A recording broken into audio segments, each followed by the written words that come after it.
It was that lurch in your heart, the sensation of free falling, that brought you into the present. The earth sank in and steadied you to rest.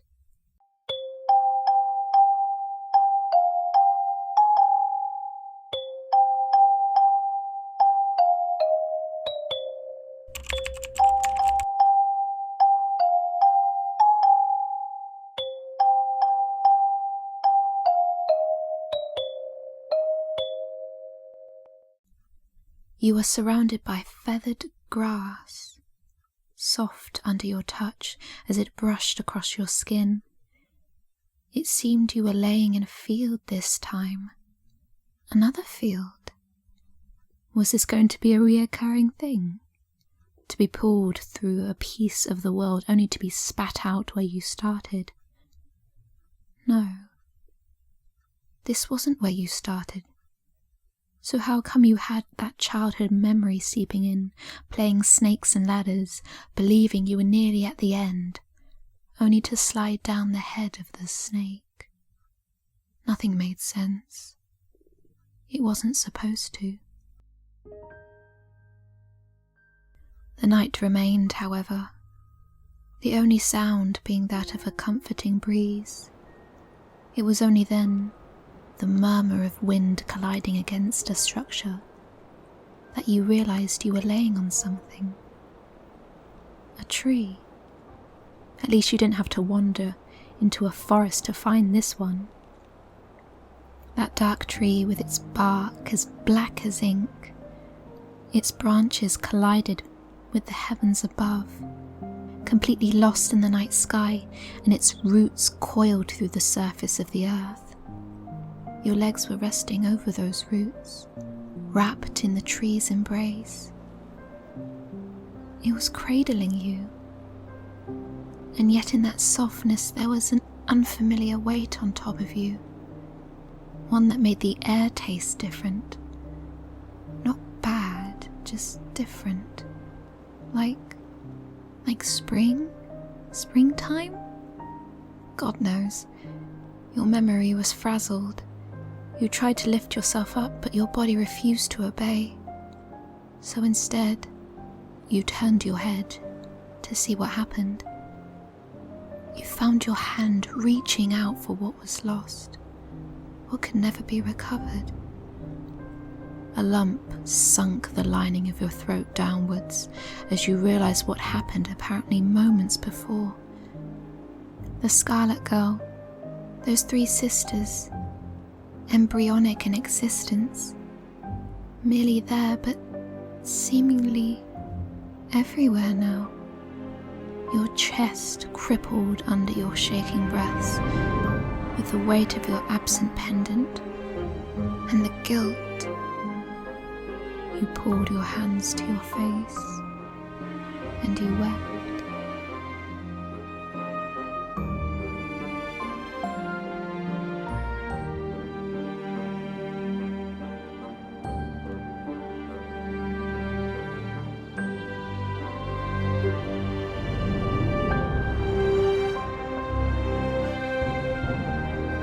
Your heart recollected what your mind desperately tried to forget.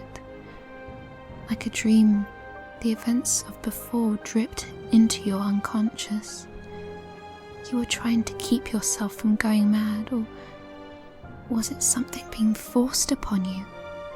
The influence of something malevolent, Yukimi, or perhaps the presence of the mushroom, the Femini. Was what Yukimi said even true about the mushroom?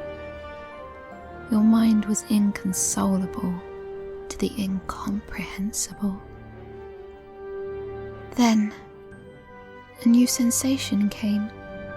Instead of feeling your tears flowing down your cheeks, they slipped up and away, each teardrop floating to the tree, splashing against its branches, breaking up into smaller and smaller water droplets.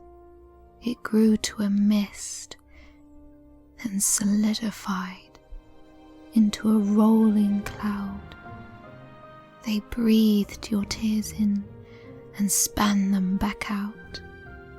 The sight was mesmerizing, like a cloud and the undercurrent of a wave had had a love child. As the tips of its branches held this vapor in place, the mass shimmered, glowing brighter, diffusing into colours, braided colours, a chromatic canopy of cerulean colliding with clover green, slowly burning into caramelized orange, finally shivering into Cupid's pink, ever changing instead of evergreen. The numbness of your body slinked away. You untangled yourself from the nest of roots, standing up and taking in everything around you. Then you realized something had changed on your person. Your clothes were completely different. A silver-wrapped shirt crossed around your torso, its bell sleeves long and wide, catching the evening breeze, all held together by a Grecian rope belt. Adorning your lower half were pegged trousers decorated with a scroll pattern, and grey shoes that resembled espadrilles. Your entire outfit appeared as though it had been dyed in pure moonlight. No pouch this time. In this dark green field, black trees were speckled as far as you could see, almost calculatedly placed. It was barren of anything else.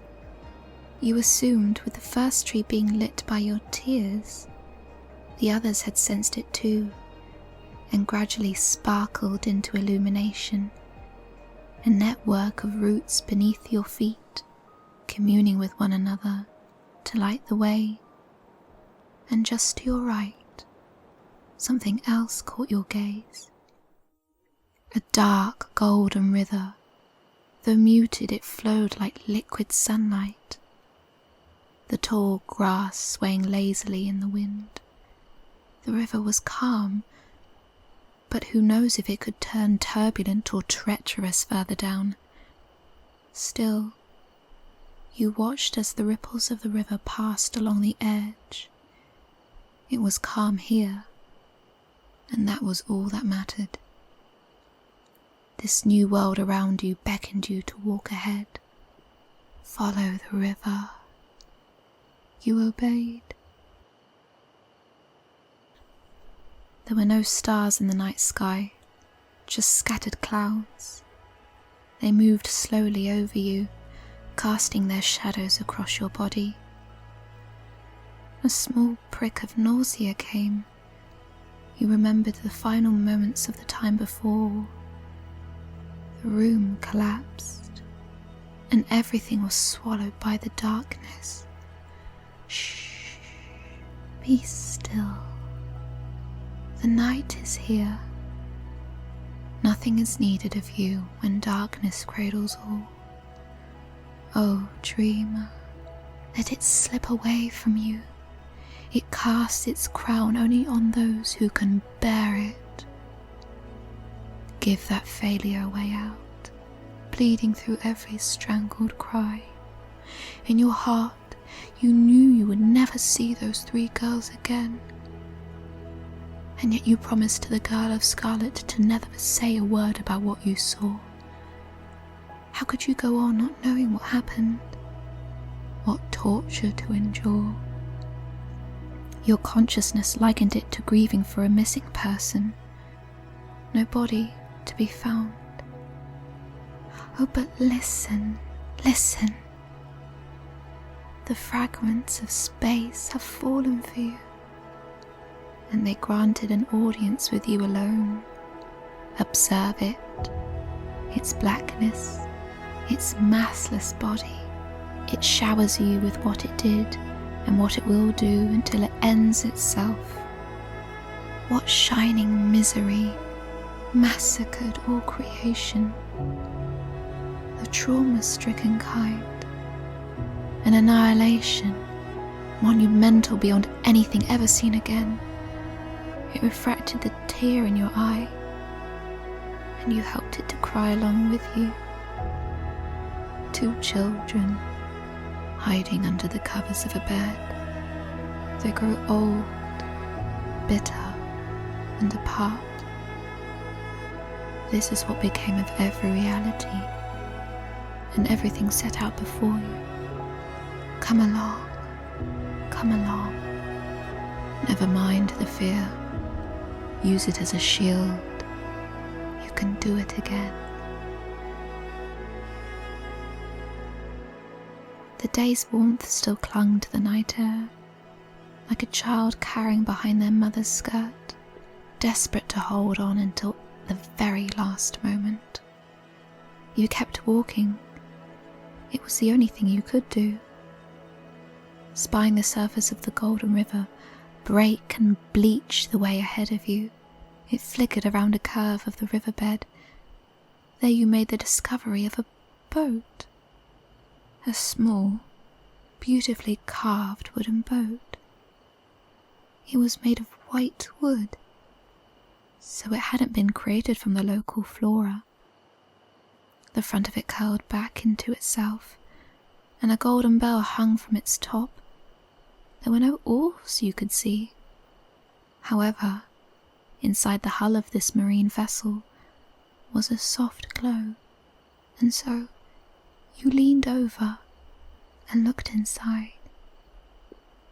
A lantern rested on its side.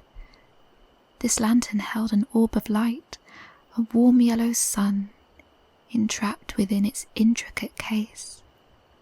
The light behaved like that of a lava lamp, except more calculated in its movements.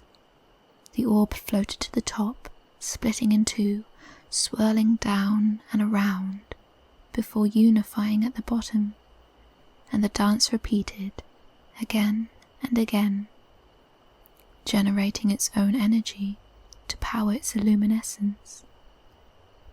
Another strange, omniscient thought. You would have to get used to those. The base of a lantern had the shape of a hexagon, and there was an identical indentation in the stern of the boat for it to lock into. As you placed the lantern in, the golden bell hanging on the bow twinkled happily to be reunited with its radiant companion. With the boat illuminated, it began to trickle forward in the river. You hurriedly dashed along the riverbed and yanked the lantern free from its divot. The boat came to a halt, thank goodness. You had a lot to learn. At least you didn't have to row for God knows how long. But even so, where was this boat destined to go? Hopefully somewhere you could seek help and maybe answers. Steadying your balance, you crept into the hull and sat gently on the stern seat. Turning around, you placed the lantern in its nook once again, and with a sudden rush of energy, the boat set forth along its course. The breeze grew colder as you travelled down the river. Another path to take. Hope this one does not leave you drenched in disarray.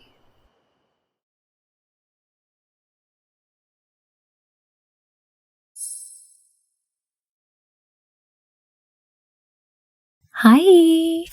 How is everyone? I hope you're all doing well. I'm having a very good April. It's been very nice. I got to relax, just chilled out. I hope you did too. Okay. I'm really looking forward to the next chapter of this story.